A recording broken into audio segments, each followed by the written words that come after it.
If you want to make a mark, then you've got to make sure you open with a bang. Why do you think the movie industry determines box office success via opening week figures? The TV Regent knows this better than most, which is why I've decided to give you my top 25 best superhero opening scenes in the movies.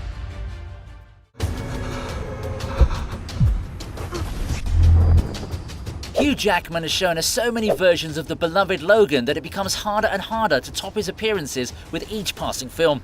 Take the opening to 2013's The Wolverine, for example. That film literally opened with a bang, and I'm not exaggerating by any stretch of the imagination. If anything, I'm actually playing it down because we're talking about the atomic bombing of Japan. Yeah, this sequence gave us a taste of Oppenheimer way before Christopher Nolan. Of course, the main selling point of this opening is the fact that Logan gives us a true glimpse of his healing powers. I mean, sure, we've seen him pop a bullet out of his freaking skull, but this is a goddamn nuclear bomb. How on earth can any living being survive something so intense? On top of that, bro casually shakes it off and looks even better than I would on my best day. Man, I don't know how else to put this scene forward because it's an S-tier power flex by the most powerful character of the X-Men franchise. Hey, come to think of it, Deadpool 3 is going to have two characters with super healing abilities. I'm sure they're going to make use of that in some way or the other.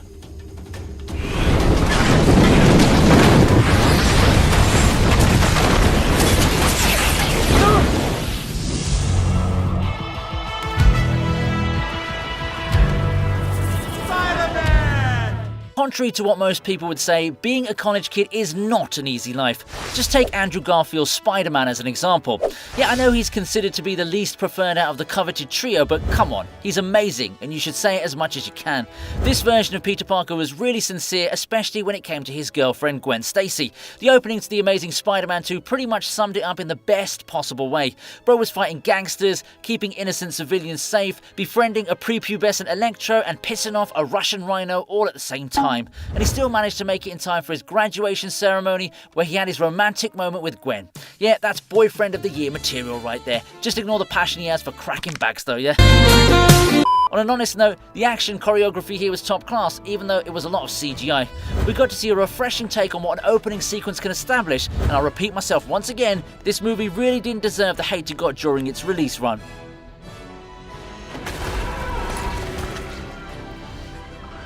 So don't waste it living someone else's life. Change our fate. I've always maintained that Days of Future Past is the most grim and bleak depiction of the X-Men universe, and the opening scene is more than enough to prove my point. It's actually split into two halves that showcase contrasting emotions. With the initial showcasing of a bleak future with no remnants of Professor X and his team, I almost felt as if I was being transported into a dystopian cyberpunk future. The colour scheme also reminded me of John Wick, so yeah, death was definitely the dominant theme here. On the other hand, we're then taken to a sequence where there's chaos but still hope as the mutants do their best to fight the Sentinels for as long as they can to buy enough time. Yeah, it's a whirlwind of emotions all fit into one complex introduction, and it really helps us understand what's at stake, especially later on in the movie. I love the flow of the film because it clearly established the end goal right from the start.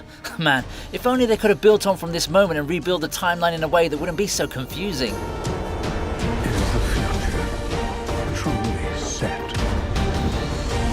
Okay, before I go ahead, I want to talk about today's sponsor, Keeps. Whilst guys like Dwayne Johnson and Jason Statham are certified badasses, I'm sure most men would prefer not to end up with their hairline, or rather lack of one. Enter Keeps, an online subscription service that offers FDA-approved treatments to treat male pattern baldness. Having already helped over 1 million men worldwide, Keeps delivers customized and curated solutions discreetly to your home at regular intervals suited to your needs and convenience. You can also contact the Keeps care team via their secure messaging portal if you've got any questions related to your orders. All their treatments are recommended by licensed medical providers, and clinical studies have shown that they're 90% effective in treating hair loss issues. Personally, I was lucky enough to nip my receding hairline in the bud by starting my Keeps package just at the right time. They also offer hair thickening shampoos, conditioners, and styling pomades for healthy hair growth. Start seeking out results within 6 months of starting regular treatment. Check out keeps.com/thetvregent or visit the link in the description for exciting offers that only cost half of what traditional pharmacies would charge. So, what are you waiting for? Start your hair loss treatment today with Keeps.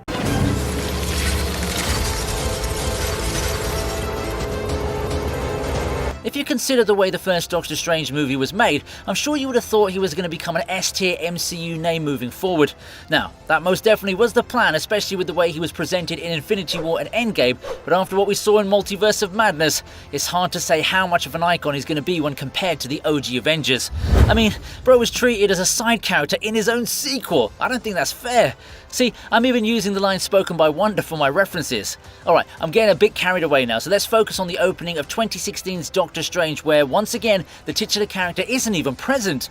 Sorry Benedict, I don't mean to shade you like this, but it is what it is. Now, if you look at the Ancient One, she is a grade A badass, as can be seen when she deals with Caecilius and his disciples right from the start.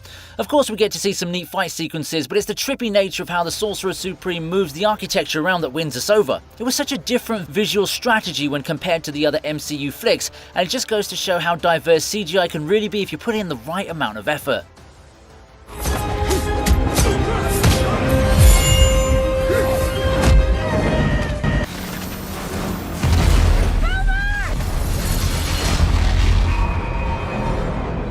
You know what's funny about this scene? The Suicide Squad actually does what they're supposed to do, die during their missions. I'm not kidding, just read the comics and you'll know I'm telling the truth. Of course, Team 1 was never going to be the main squad because if you're being serious here, Pete Davidson isn't the type to last more than a day. It was actually satisfying to see him go right after his betrayal because I was kind of getting annoyed of hearing him hanging out with the prettiest woman on the planet. Anyway, the opening battle was such a different take on how films usually open. I mean, if you compare it to the typical superhero trope, it's the complete opposite of what the studios want us to see. The so-called primary team gets wrecked in the most brutal ways possible, so even I was wondering why the heck we're being shown something so out of pocket. Obviously, it was freaking hilarious because James Gunn has got a twisted sense of humour, so I'd call it a solid effort overall.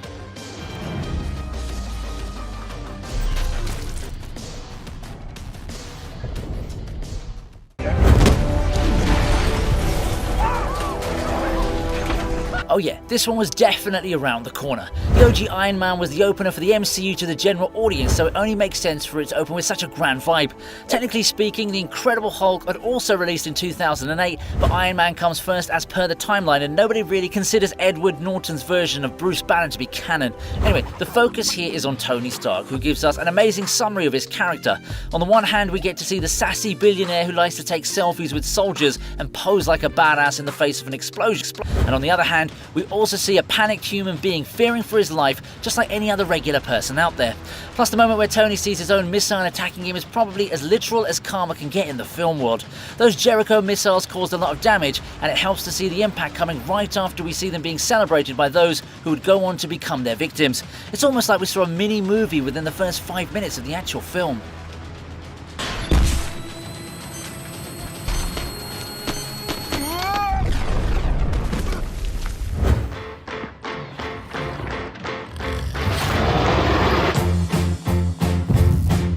James Gunn makes yet another appearance on my list, and this time he's taken the credit for his most recognised franchise of all time. We all love the Guardians of the Galaxy, so he knew he had to make a sequel even more interesting. Want to know what he did to stand out? He turned the opening credits of the movie into a whole battle sequence. This is probably one of the most innovative and creative ways to begin a film, and the visual effects here were peak MCU standards. I felt like I was in the middle of a freaking festival. It's basically Baby Groot just dancing around while the rest of the Guardians try their best to keep him safe from a giant octopus monster. It's even funnier when you realise that this is just Vin Diesel having fun like an overgrown baby.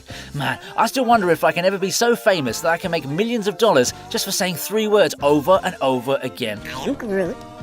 Jokes aside, this was a spectacular sequence from every angle, especially from a technical standpoint, so it deserves all the praise in the world.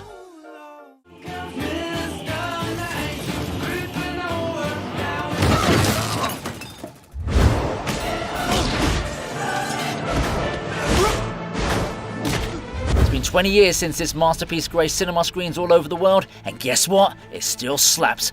For my coveted TV Regent regulars, you'll be aware of how much I love to talk about the Nightcrawler scene from X-Men United.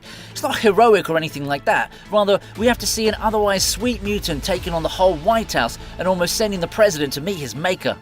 I wonder how Donald Trump would have reacted to a German dude trying to take the throne. Anyway, the praises that I've sung for this scene are plentiful and should be enough to fill up an entire book. The action choreography is understandably top class, but what really sets it apart is how the visual effects team and the practical effects team came together to utilize Nightcrawler's teleportation skills. Like, even I'd want to teleport and kick muscle boys in the face. There's something about the films of the 2000s era that hits me hard with a strong dose of belonging, and I'm not just talking about the effects of nostalgia. But yeah, this was such a strong start to the movie, and the fact that it could maintain the momentum throughout kind of proves why most people prefer the sequel to the original.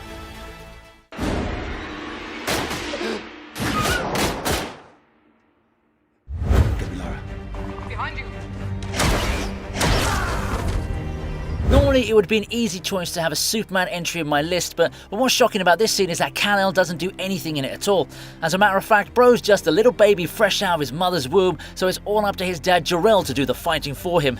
Honestly, I would have loved to have seen more of Russell Crowe and his magnificent beard in this film, because let's face it, he did a much better job as Superman's dad than as Zeus in Thor Love and Thunder. It's an eventful sequence that has all kinds of visually appealing moments, and I have to give it to the actors for making it so captivating and thrilling, even though we didn't even see Henry Cavill as Superman. Sure, General Zod puts in a solid show, but it's Jor-El who steals the limelight with his pure grit and determination.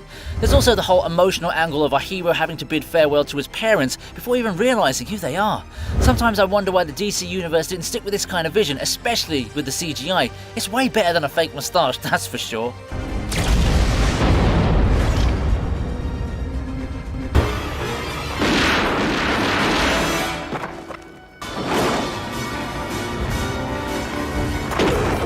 Imagine opening a film with a typical night in Gotham. Pretty standard stuff, you'd say, wouldn't you? However, some goons show up and all of a sudden act like the menace to society that they are. But now you must be thinking that there's some kind of huge payoff, and guess what? You're right. Batman shows up and gives us all the iconic scene that holds up just as well in 2023 as it did back then in 1989. It's so iconic and legendary that it's often used as a blueprint in modern superhero films. What most people don't understand is that this movie and this scene in particular changed superhero films forever. Back in 1989, the only superhero films people had to base their expectations on were the campy 1960s Batman and Christopher Reeve's Superman. When Bruce Wayne held that guy over the edge, everyone had their jaws hanging as they were watching a legitimately scary scene, but you weren't even sure what was going to happen next. Tim Burton's Batman needs way more recognition than it gets because everybody thinks of the modern MCU films nowadays. Of course, they're pretty amazing in their own right, but we wouldn't have them today without Michael Keaton's OG Dark Knight. I'm Batman.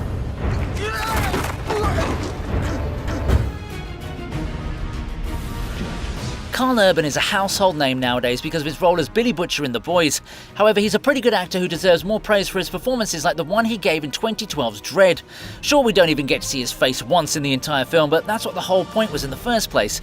If we're talking about the source material, then Dredd never took the helmet off the whole time, and that's the one thing I appreciate immensely in this movie. And anytime an actor has to wear a mask for their role, they always take it off about half the damn time. Yeah, I'm looking at you, Mr. Stallone.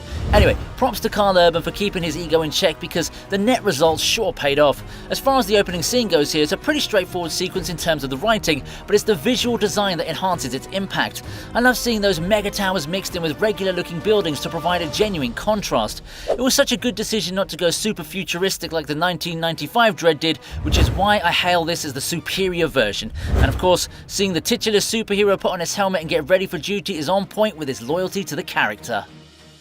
Judges.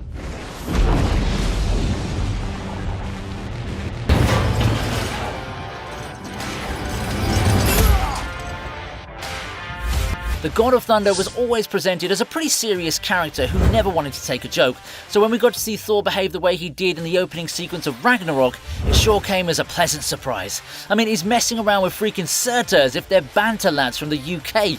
I know I've had my issues with excessive humour in the MCU, but this scene in particular did keep me thoroughly entertained. The fact that Thor ends up humiliating Surtur right after is a whole other flex, but I really want to give props to the way his humour holds up here. It truly was a breath of fresh air for the character, and it led to a successful run at the box office as well. You know what I really liked about this whole sequence? The fact that Surtur was voiced by Clancy Brown. The role suits him perfectly well, and Bro even went on to voice Damien Darkblood in Invincible. Yeah, I think it's safe to say the roles of demons suit him pretty well. You cannot stop Ragnarok. That's what heroes do. You'd think that one eccentric loner would have made himself a costume. You've probably seen me cover this franchise quite a bit in my previous videos. That's because I found a new kind of love for it, and that's nothing to do with Hit Girl, aka Chloe Grace Moretz. Kick-Ass is a unique kind of film with its own quips and USPs, out of which setting up the film is clearly one of them. I mean, you've got all these people surrounding you for a big moment in your life, and then you dive off a freaking building just to fall flat into a car placed perfectly within the firing line. It's a great contrast of context, and it does exactly what the creators wanted the scene to showcase. Man, I love how the general crowd all just started celebrating before he even demonstrated his ability to fly. Like, they started clapping when all he was doing was falling. That's pretty hilarious if you ask me. But yeah, the presentation of this opening clearly informs us that we're not going to be watching a basic family series. It's the sudden shock that makes it so unique. That's exactly why this scene is in at number 13.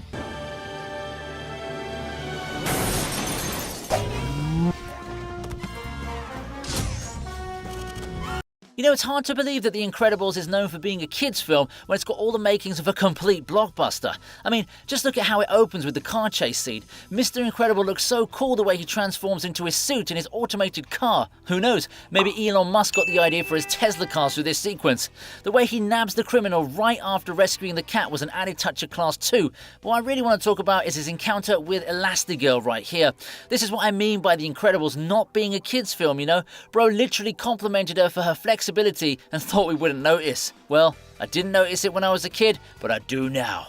Yeah, maybe that's why so many guys out there are having a thing for her. Also, I want to give a shout out to that goon they were apprehending there. He didn't do anything, but just seeing him in the background made the whole thing funnier.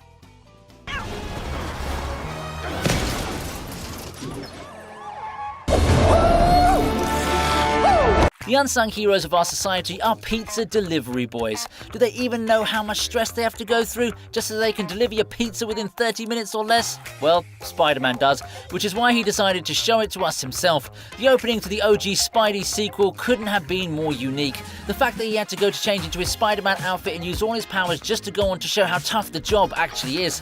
Jokes aside, it was a neatly shot sequence with Peter Parker also completing side quests like saving kids from getting struck by a truck on the road. I also enjoyed how the side characters had memorable lines too, like that dude who thought Spider-Man stole Peter's pizzas. But damn, our boy does take his job seriously, doesn't he? Bro was rushing for dear life like his rent was due. Rent? Which it probably was, but still couldn't bring the pizzas on time. It just goes on to show that with great power comes no delivery guarantee. It appears that your baby has sustained some fractures while inside your uterus. Comic book superheroes usually remind us of Marvel and DC characters, but M. Night Shyamalan had a different vision in mind when he made 2000's Unbreakable. Sure, it was the same year when the OG X-Men film was released, but what made Unbreakable stand out was the presentation and tone of the story. Just look at how the movie begins. We first see Elijah Price, aka Mr. Glass, being born and immediately learn that there's something wrong with his body. That's an ominous start to what would go on to become a villain origin story, but the real kick comes in when we see the seemingly average David Dunn just chilling on a train and then boom, massive accident. Sure, they don't show the whole thing in detail, but the implication is more than enough to make us all go WTF. This film is a great example of how the superhero genre can be utilized, and I also want to shout out Shyamalan for giving us those comic book stats right at the beginning of the movie. That kind of prompted me to push this entry into my top 10.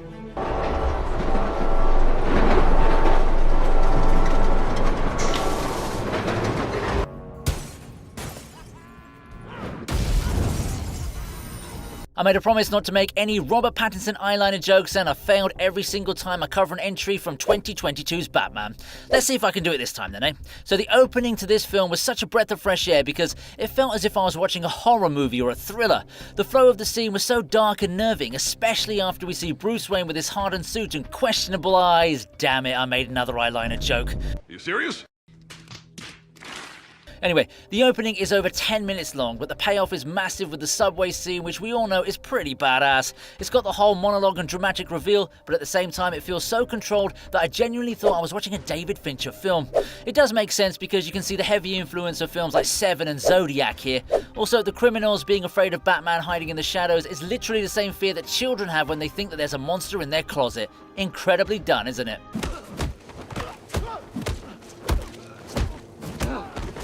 Strings to bind your hands, not if my love can bind your... I remember watching this one in the cinema halls and people were reeling with laughter within the first 2 minutes of the opening scene. See, this is what happens when you do justice to the character and his comic book origins. I may have stopped hating on whatever the heck they tried to do with Ryan Reynolds in X-Men Origins Wolverine, but that doesn't mean I've forgiven them for it, you know? Luckily, the moment I saw Wade Wilson doing his thing in 2016 Deadpool, I was relieved to see that the creators have corrected the wrongs of 2009. The best part is that the scene isn't just funny, but also filled with a rather impressive action sequence. A lot of this stuff had to be pulled off with practical effects, which means it's a step up from any of the high-budget CGI battles that we're used to seeing nowadays.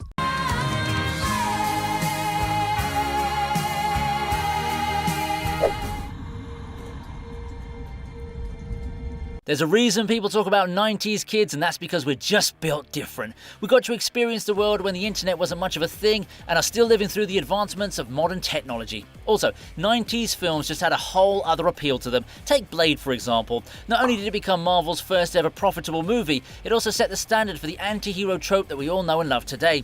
I mean, if you open up with that discotheque scene, then you deserve a spot this high on my list. Watching Blade come in to rescue that dude from all those vampires was the most badass thing the world had seen back then. One of the smartest things about that scene is that this is the one and only time we get to see this guy. He doesn't become a supporting character or a sidekick, he doesn't get turned into a vampire and get offed by Blade later, he just vanishes, and that makes him all the more effective to the story. It's because he has no idea what the heck is going on, and that introduces the horror of this world in a way that no amount of exposition could do. He has no importance, he's just one more victim, one more face in the crowd, and clearly this happens all the time, and the only hope for people like him is Blade.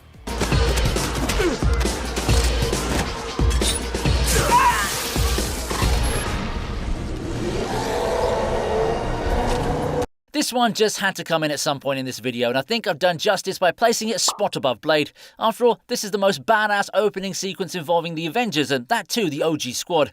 There's so much to take in here. Bruce Banner seems to have some kind of control over the Hulk, so he's got his cute little affair with Black Widow going on the side, and we get to see Tony Stark don the Iron Man suit again right after that little bluff he gave us in Iron Man 3. Overall, the action here is top-notch, and the fact that the scene manages to hold its own for as long as it does just goes on to show what great direction can do to an otherwise redundant trope. It was kind of hilarious to see Thor not having to do much and still smacking people around like they were toy soldiers, but hey, everyone should be given equal screen time, right?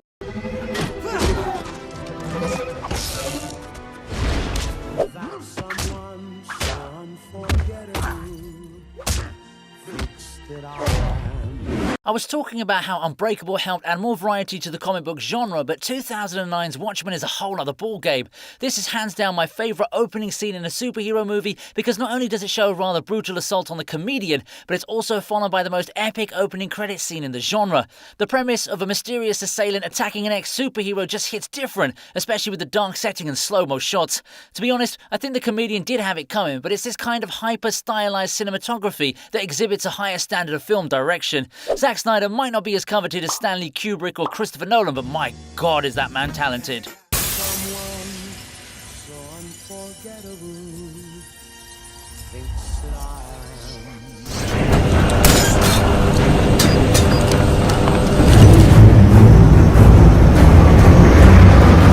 This is not my favourite Christopher Nolan film, but the first half of The Dark Knight Rises is a masterclass in filmmaking. The opening sequence itself sets us up for a cinematic roller coaster, and Bane's hijacking of the plane is as good of an Uno reverse card as I've ever seen. I mean, bro beat Littlefinger at his own game. Nolan had said that he needed an actor who could talk with his eyes to play Bane, and Tom Hardy was the answer. He brought the mask to life, and he did a freaking amazing job at it too. My heart still aches over the loss of Heath Ledger, but I was also glad that Tom strolled in to give me another villain to love. Of course, until I found out that he was more of a simp than a Giga Chad.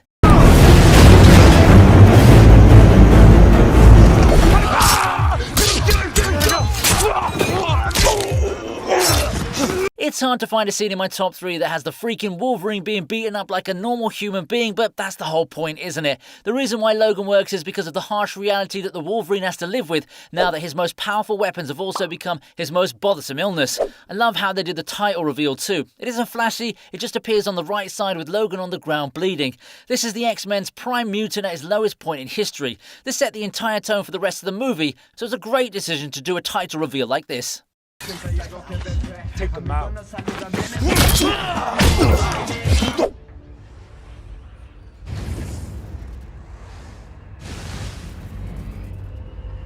I know what I said about the Age of Ultron sequence, but this scene gets the number 2 spot because it presents the exact opposite of what we're used to seeing in an Avengers film.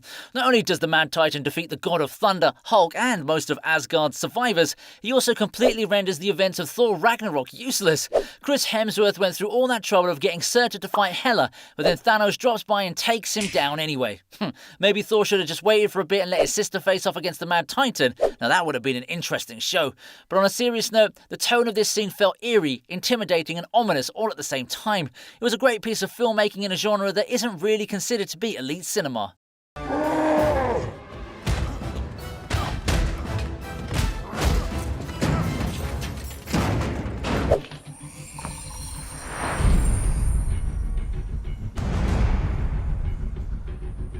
I mentioned Stanley Kubrick and Christopher Nolan together in my Watchmen entry, and that was basically to foreshadow their involvement in my top entry today. The opening of The Dark Knight is a cinematic masterpiece, and a lot of it has to do with the way Nolan took inspiration from Kubrick's 1965 crime noir The Killing. The masks were a direct reference, but even the plan in itself had hints of influence in them.